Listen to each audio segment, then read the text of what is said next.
L'objectif de cette soirée, c'est de faire de vous des décarbonautes. C'est de vous donner envie en fait de ce projet et qu'à la fin de la soirée, vous embarquiez et vous ayez envie de nous soutenir.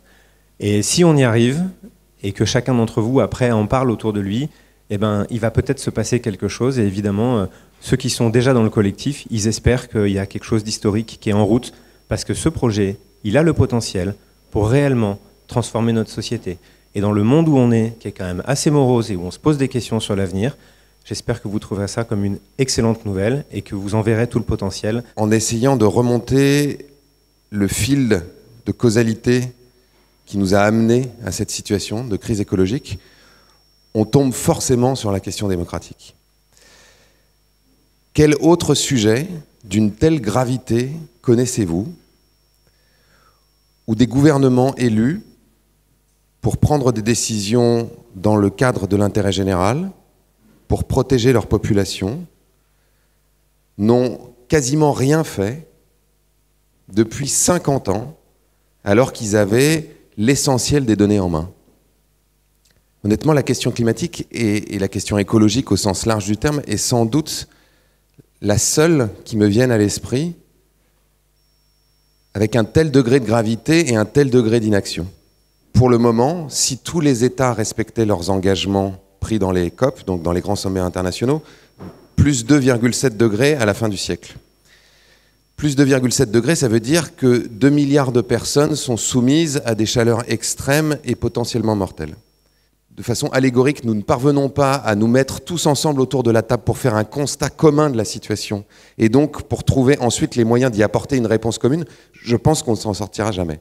La crise écologique nous permet de mettre le doigt sur la crise démocratique et peut-être que c'est comme ça que nous résoudrons le problème écologique. Les 10 dernières années ont vu un affaiblissement constant du pouvoir des corps intermédiaires, doublé d'une érosion de la participation aux élections qui semble inexorable. Notre modèle est en panne au moment même où l'on en a le plus besoin face à l'urgence écologique. Si c'est être radical que de s'opposer au saccage de l'environnement, à la voracité de l'économie financiarisée et à la confiscation des richesses au profit d'un petit nombre de personnes, alors oui, nous sommes radicaux. Au CJD, nous continuons de rêver à un monde plus juste, plus égalitaire, plus soucieux du vivant. Mais nous ne faisons pas qu'en rêver. Nous l'appliquons en actes, à notre échelle, dans nos entreprises.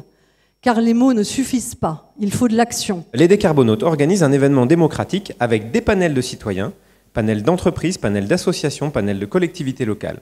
L'objectif est de choisir démocratiquement, là où les meilleures solutions qui soient justes et efficaces pour décarboner notre économie, pour pouvoir atteindre l'accord de Paris sur le climat.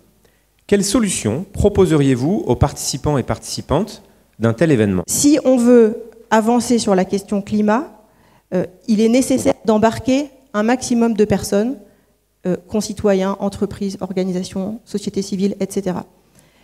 Il y a tout un tas d'organisations, il y a tout un pan de la société qui est OK pour faire de l'environnement, mais qui n'est pas OK pour faire du social.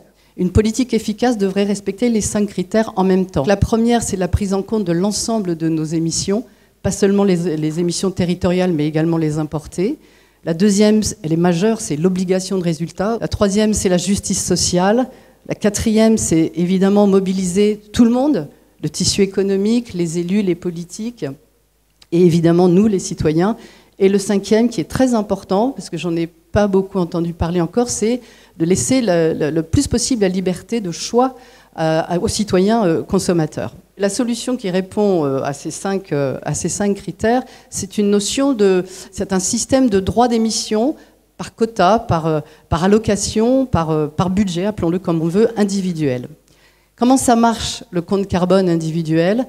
Chacun a ce budget et le gère librement. C'est-à-dire que lorsque vous allez acheter un bien de consommation, vous allez payer en euros et en points carbone. Donc, vous gérez ce budget carbone comme vous gérez votre budget. Vous faites vos propres arbitrages. Il n'y a pas d'interdiction de consommation par nature tant que vous restez dans votre budget. Il y a 3 grandes voies, on pense, aujourd'hui. Alors, ça peut évoluer. On fera ça avec le comité de gouvernance. Mais en gros, les députés avec lesquels j'ai discuté sont d'accord. En gros, c'est soit la fiscalité et la taxe carbone, soit le rationnement, le compte carbone, soit on n'est que sur de la réglementation et de l'incitation. On parle souvent, quand on interroge les personnes qui ont participé à la Convention citoyenne pour le climat de la claque du premier week-end, du fameux waouh, je me rendais pas compte. Et c'est vrai que ça ressort beaucoup, et je pense que c'est après ce qui nous a guidés sur le chemin de toutes ces propositions qu'on a fait. Le deuxième élément pour moi, c'est d'avoir eu le temps d'y penser, qui nous a permis de mettre en œuvre ces propositions. Le troisième élément, c'est un élément encore sur lequel je rebondis et sur lequel on parle beaucoup, c'est d'avoir les ressources, de pouvoir répondre à nos questions, d'aller chercher auprès des experts, de penser ensemble à tout ce qui existe. Et le quatrième élément, c'est d'avoir le débat. C'est que chacun puisse venir mettre son petit grain de sel, sa petite différence, son petit « ah ouais, non mais moi je pense ça comme ça, moi je pense ça comme ça ». Et donc du coup, en fait, tout ça, ça nous a permis vraiment de mettre en œuvre ce qu'on appelle l'intelligence collective et de se découvrir au fur et à mesure des capacités d'écoute aux autres auxquelles je pense tous on n'était peut-être pas préparés. Et ça a déjà fait, je pense, un des éléments qui ont fait la réussite de la Convention citoyenne pour le climat. À partir du moment où les propositions étaient sorties, il y a eu en place une mécanique de décrédibilisation systématique des citoyens qui les portaient, disant ils ne sont pas crédibles, ils ne sont pas légitimes, ils ne sont pas élus. Et ce qu'on sait, même sans avoir été dans le monde politique nous-mêmes avant ça, c'est que s'il y a bien une figure que le monde économique, que le monde politique, que les lobbies ne vont jamais s'amuser à décrédibiliser systématiquement, c'est la figure du dirigeant, de la dirigeante d'entreprise. Dans ce cadre-là, aujourd'hui, on en est à, on travaillera les sujets environnementaux quand on aura un excédent budgétaire, quand on aura un résultat net positif. Sauf que, et c'est répété assez souvent maintenant au ministère de la Transition, encore assez peu à Bercy, si le vivant s'effondre, l'entreprise aussi. Alors l'Assemblée de codécision, c'est comme une convention citoyenne, donc on tire au hasard des citoyens, ils sont formés, ils choisissent aussi les experts qui vont les former. Et là, la différence, c'est qu'en plus, on va co-construire avec un panel d'acteurs impactés, des associations, des entreprises, et surtout, soit les agents de la collectivité, soit des hauts fonctionnaires si c'est au niveau de l'État, pour qu'on puisse faire l'étude de faisabilité pendant le processus. Et les décideurs. S'il n'y a pas les décideurs dans le processus, on travaille pour rien. C'est ce qui s'est passé à la Convention climat. À Rennes Métropole et à Clermont-Ferrand, 100% des propositions ont été décidées au consentement avec les personnes qui participaient que j'ai citées. 100% a été transmis sans filtre, sans modification dans les instances légales.